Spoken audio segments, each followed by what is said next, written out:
Panginoon, samahan mo kami ng aking mga kapatid ngayon na manonood at nakikinig, Lord, sa umagang ito sa panalangin. Panginoon, Lord, kami narito ng aking mga kapatid na kung saan Ikaw ang aming buhay, Ikaw ang aming pag-asa, Ikaw, Lord, ang aming inaasahan. Alam mo, Lord, ang aming buhay, kami, Lord, ay laging nagsisikap nga nagmimithi nga masunod ang iyong kalooban.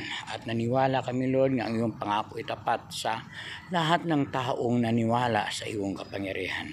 Narito kami, Lord, sa umagang ito, umaasa, naniwala at nagtitiwala sa iyong kapangyarihan nga ang iyong pangako ay hindi nagbabago. Ikaw ang Diyos noon, ngayon at magpakailan paman. Kaya Ama, narito ang aking mga kapatid, kami nanalangin nga Ikaw, Lord, lagi Ama ang aming Ama maging kasama sa aming paglalakbay. Huwag mo kaming iwanan, huwag mo kaming pabayaan, Lord. Naniwala kami nga ang iyong buhay, Lord, ay sa amin, Ama, nga kung saan sa mga taong nagmimithi, bagamat, Lord, kami nagkukulang, nagkakasala, nakakamali, nariyan pa rin, Lord, ang aming pagsisikap, Yahweh, nga ang aming buhay ay magtagumpay.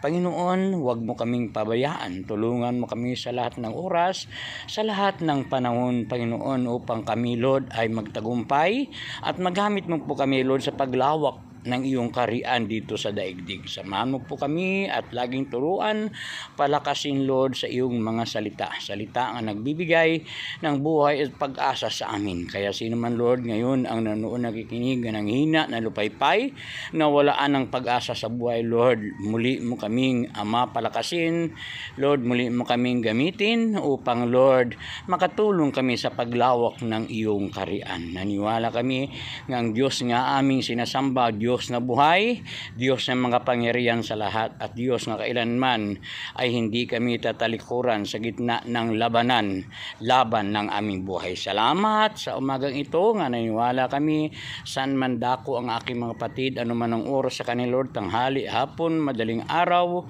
umaga, ay inabot mo na kaming lahat ng aking mga kapatid nga nanonood at nakikinig. Salamat sa ngalan ng aming Panginoon Hesus. Salamat sa banal na Espiritu Santo. Salamat sa aming Ama nga makapangyarihan sa lahat ng Celestiaday nga answered prayer kami sa mga ito. Sa ngalan ng Ama, ng Anak at ng Espiritu Santo.